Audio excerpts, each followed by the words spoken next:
Hello friends, நீங்கள் என்ன பார்க்க போகிறோம் அப்படின்னா அனாயன்ஸில் படிக்கிற தேர்ட் செமஸ்டர் ஸ்டூடெண்ட்ஸ் உங்களுக்கான செமஸ்டர் எக்ஸாம் வந்து இப்போ போயிட்டு இருக்கு. இன்னைக்கு பார்த்தீங்க அப்படின்னா ஒரு எக்ஸாம் வந்து உங்களுக்கு கம்ப்ளீட் ஆயிடுச்சு. ஸோ இன்னைக்கு வந்து எக்ஸாம் கொஸ்டின் வந்து ஈஸியாக கஷ்டமா அப்படிங்கிற பற்றி தான் ஃப்ரெண்ட்ஸ் இந்த வீடியோவில் பார்க்க போகிறோம். ஸோ அது மட்டும் இல்லாமல் நாளைக்கு அரியர் எக்ஸாம் எழுத போறீங்க அப்படின்னா கண்டிப்பாக வந்து வீடியோ ஃபுல்லாக பாருங்கள். நீங்கள் பாஸ் ஆகிறதோட அதிக மார்க்கே எடுப்பீங்க. ஸோ வாங்க வீடியோக்குள்ள போகலாம். ஓகே ஃப்ரெண்ட்ஸ், ஃபர்ஸ்ட் தான் பார்த்தீங்க அப்படின்னா அனாயன்ஸில் படிக்கிற தேர்ட் செமஸ்டர் ஸ்டூடெண்ட்ஸ் உங்களுக்கான செமஸ்டர் எக்ஸாம் வந்து இப்போ போயிட்டு இருக்கு. ஸோ அதில் வந்து இன்னைக்கு ஒரு எக்ஸாம் வந்து உங்களுக்கு கம்ப்ளீட் ஆயிடுச்சு. ஸோ இன்னைக்கு வந்து எக்ஸாம் கொஸ்டின் ஈஸியாக கஷ்டமானு பார்த்தீங்க அப்படின்னா இன்னைக்கு வந்து இதில் ஒவ்வொரு சில டிபார்ட்மெண்ட்ஸுக்கு வந்து கொஸ்டின் ஈஸியாகவும் ஒரு சில டிபார்ட்மெண்ட்ஸ்க்கு வந்து கொஞ்சம் கஷ்டமாகவும் தான் வந்து கொஸ்டின் வந்திருக்கு. பட் யாரும் வந்து ஃபீல் பண்ணாதீங்க. ஆனால் நிறைய பேர் வந்து பாஸ் ஆகிடலாம் அப்படிங்கிற மாதிரி தான் நம்ம கம்யூனிட்டி டேப்பில் ஓட் பண்ணியிருக்கீங்க. ஸோ நீங்கள் இன்னும் ஓட் பண்ணல அப்படின்னா கண்டிப்பாக நம்ம சேனலில் கிளிக் பண்ணி கம்யூனிட்டி டேப்பில் நம்ம வந்து போஸ்ட் பண்ணியிருப்போம். அதுக்கு ஓட் பண்ணுங்கள். அப்படின்னா தான் உங்களுக்கு எப்படி எக்ஸாம் வந்துச்சு, அது மட்டும் இல்லாமல் உங்கள் ஃப்ரெண்ட்ஸுக்குலாம் எப்படி வந்துச்சுன்னு நீங்கள் தெரிஞ்சுப்பீங்க. ஸோ இன்னைக்கு பார்த்தீங்க அப்படின்னா கொஸ்டின் கஷ்டமாக வந்துச்சுன்னா யாரும் வந்து ஃபீல் பண்ணாதீங்க. கொஸ்டின் ஈஸியாக வந்துச்சுன்னா இதே கான்ஃபிடென்ட்டோட நெக்ஸ்ட் எக்ஸாம் அட்டன் பண்ணுங்கள். ஸோ யாரும் வந்து ரொம்ப ஃபீல் பண்ணிவிட்டு நெக்ஸ்ட் எக்ஸாம் இதே மாதிரி வரும்னு சொல்லி நினச்சிட்டு இருக்காங்க. கண்டிப்பாக வந்து நெக்ஸ்ட் எக்ஸாம் இப்போ கஷ்டமாக இருந்துச்சுன்னா நெக்ஸ்ட் எக்ஸாம் இதை விட உங்களுக்கு ஈஸியாக தான் வரும். ஸோ அதனால ஒரு கான்ஃபிடென்ட்டாக இருங்க. ஸோ இப்போதைக்கு வந்து நல்லா ரெஸ்ட் எடுங்க. நாளையிலேருந்து வந்து நெக்ஸ்ட் எக்ஸாம் பார்த்துக்கலாம். இப்போதைக்கு வந்து எந்த ஒரு ஸ்டடீஸையும் வந்து பார்க்காதீங்க. ஏன் அப்படின்னா உங்களுக்கு ஆல்ரெடி வந்து கொஸ்டின் கஷ்டமாக வந்ததுனால உங்களோட மைண்ட் வந்து கொஞ்சம் கன்ஃபியூஷனாக இருக்கும். ஸோ அதனால் நாளைக்கு காலையிலேருந்து பாருங்கள். ஸோ கண்டிப்பாக வந்து ஃபீல் பண்ணாதீங்க. நீங்கள் எந்த கொஸ்டினை ஒமிட் பண்ணியிருக்க மாட்டீங்க, எல்லா கொஸ்டின் அட்டன் பண்ணியிருப்பீங்க. அதனால் பாஸ் ஆகிறத விட அதிக மார்க்ஸை நீங்கள் வந்து எடுப்பீங்க. ஸோ அது மட்டும் இல்லாமல் நல்லா எக்ஸாம் பண்ணியிருக்கீங்க அப்படின்னா அதே கான்ஃபிடென்ட்டோட நெக்ஸ்ட் எக்ஸாமும் பண்ணுங்கள். ஸோ நல்லா பண்ணல அப்படிங்கிறதுக்காக நெக்ஸ்ட் எக்ஸாமில் கான்சன்ட்ரேஷன் பண்ணாமல் விட்டுறாதீங்க. ஸோ இன்றைக்கி உங்களுக்கு எப்படி கொஸ்டின் வந்துச்சுங்கிற மறக்காமல் கமெண்ட் பண்ணுங்கள். கொஸ்டின் ஈஸியாக வந்துச்சா கஷ்டமாக வச்சுங்கிற மறக்காமல் கமெண்ட் பண்ணுங்கள்.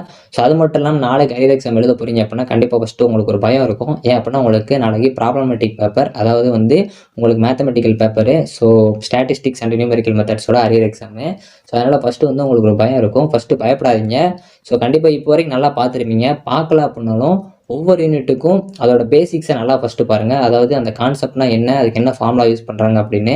அது மட்டும் இல்லாமல் ஒவ்வொரு யூனிட்ஸ்க்கும் பார்த்தீங்க அப்படின்னா அந்த யூனிட்ஸில் எப்படி வந்து அந்த மெத்தட் வருதுங்கிறத ஒர்க் அவுட் பண்ணி பாருங்கள், சும்மா ஒரு மாடலுக்கு.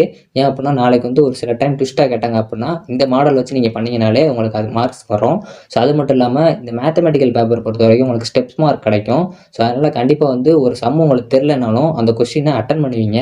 ஏன் சொல்கிறேன் அப்படின்னா நீங்கள் தப்பாகவே செஞ்சுருந்தாலும் அதில் நீங்கள் செஞ்சுருக்கிறதுக்கு வந்து உங்களுக்கு மார்க் வரும். ஏன்னா ஆன்சருக்கு உங்களுக்கு 2 மார்க் இருக்குன்னா பேலன்ஸ் இருக்க மார்க் ப்ளஸ் ஸ்டெப் மார்க்ஸ் வரும். ஸோ அதே மாதிரி பேப்பர் ப்ரெசன்டேஷன் கண்டிப்பாக பண்ணுங்கள். மேத்தமெட்டிக்கல் பேப்பரில் எப்படி பேப்பர் ப்ரெசன்டேஷன் பண்ணுறதுன்னு கேட்டிங்கன்னா ஸோ ஈஸியாக பண்ணலாம். அதாவது நீங்கள் வந்து கொஸ்டினே வந்து ஒருக்கா நல்லா டிஃபைன் பண்ணி ஒருக்கா கிவன் தேட் போட்டு ஒருக்கா எழுதி வைங்க. ஸோ அதே மாதிரி ஸ்டெப் பை ஸ்டெப்பாக எழுதுங்க. லாஸ்ட் ஆன்சருக்கு வந்து ஒரு பாக்ஸ் போட்டுங்க. சப்போஸ் உங்களுக்கு ஆன்சர் தப்பாக வர மாதிரி இருந்துச்சுன்னா ஆன்சர் வந்து மென்ஷன் பண்ணாதீங்க.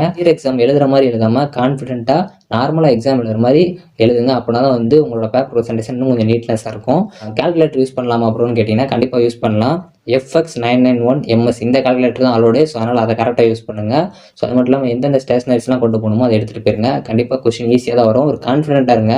ஸோ ஒரு பயந்துகிட்டே இருந்தீங்கன்னா உங்களுக்கு கொஸ்டினை பார்த்தோன்னே ஒரு சில இடத்துல வந்து மறந்துடும். அந்த ஸ்டெப்புக்கு அப்புறம் எப்படி வருங்கிறது மறந்துடும். அதனால் வந்து கண்டிப்பாக வந்து ஒரு கான்ஃபிடென்ட்டாக இருங்க. ஈஸியாக தான் கொஸ்டின் வரும். ஸோ கொஸ்டினை நல்லா ரீட் பண்ணுங்கள். ஸோ எந்த மாதிரி கேட்டிருக்காங்க அப்படின்னு.